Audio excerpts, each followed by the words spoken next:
മൂന്നാർ ഗ്രാമപഞ്ചായത്ത് vice president തെരഞ്ഞെടുപ്പിൽ കോൺഗ്രസിന് വിജയം. കോൺഗ്രസിൽ നിന്നുള്ള മാർഷ് പീറ്ററിനെ വൈസ് പ്രസിഡന്റായി തെരഞ്ഞെടുത്തു. 21-അംഗ ഭരണസമിതിയിൽ കോൺഗ്രസിന് 11, LDF 8 എന്നിങ്ങനെയാണ് കക്ഷിനിര.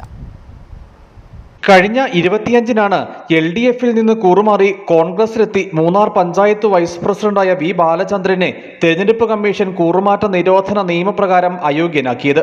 ഇതേ തുടർന്നാണ് ഇന്ന് പഞ്ചായത്തിൽ വീണ്ടും വൈസ് പ്രസിഡന്റ് തെരഞ്ഞെടുപ്പ് നടന്നത്. തെരഞ്ഞെടുപ്പിൽ കോൺഗ്രസ് വിജയിച്ചു. കോൺഗ്രസിൽ നിന്നുള്ള അംഗം മാർഷ് പീറ്ററിനെ വൈസ് പ്രസിഡന്റായി തിരഞ്ഞെടുത്തു. പഞ്ചായത്തിലെ 9-ാം വാർഡിൽ നിന്നുള്ള അംഗമാണ് മാർഷ് പീറ്റർ. മുമ്പ് 2021-ൽ ഒരു വർഷം മാർഷ് പീറ്റർ വൈസ് പ്രസിഡന്റ് സ്ഥാനം വഹിച്ചിരുന്നു. തിരഞ്ഞെടുപ്പിൽ കോൺഗ്രസിന് 11 വോട്ടും LDF-ന് 8 വോട്ടും ലഭിച്ചു. ടി ഗണേശനായിരുന്നു LDF-ന്റെ വൈസ് പ്രസിഡന്റ് സ്ഥാനാർത്ഥി. നിലവിൽ കോൺഗ്രസാണ് മൂന്നാർ പഞ്ചായത്ത് ഭരിക്കുന്നത്. 21-അംഗ ഭരണസമിതിയിൽ കോൺഗ്രസിന് 11, LDF 8 എന്നിങ്ങനെയാണ് അംഗബലം. കൂറുമാറ്റ നിരോധന നിയമപ്രകാരം കഴിഞ്ഞ തദ്ദേശ ഭരണ തെരഞ്ഞെടുപ്പിന് ശേഷം മൂന്നാർ പഞ്ചായത്തിൽ 4 പേരെയാണ് തിരഞ്ഞെടുപ്പ് കമ്മീഷൻ അയോഗ്യരാക്കിയത്.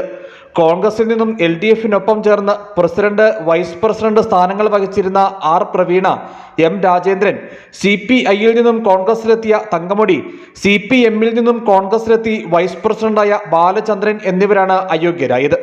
രാവിലെ 11-ന് പഞ്ചായത്ത് ഹാളിൽ നടന്ന വൈസ് പ്രസിഡന്റ് തെരഞ്ഞെടുപ്പിൽ താലൂക്ക് സ്റ്റാറ്റിസ്റ്റിക്കൽ ഓഫീസർ വരണാധികാരിയായി.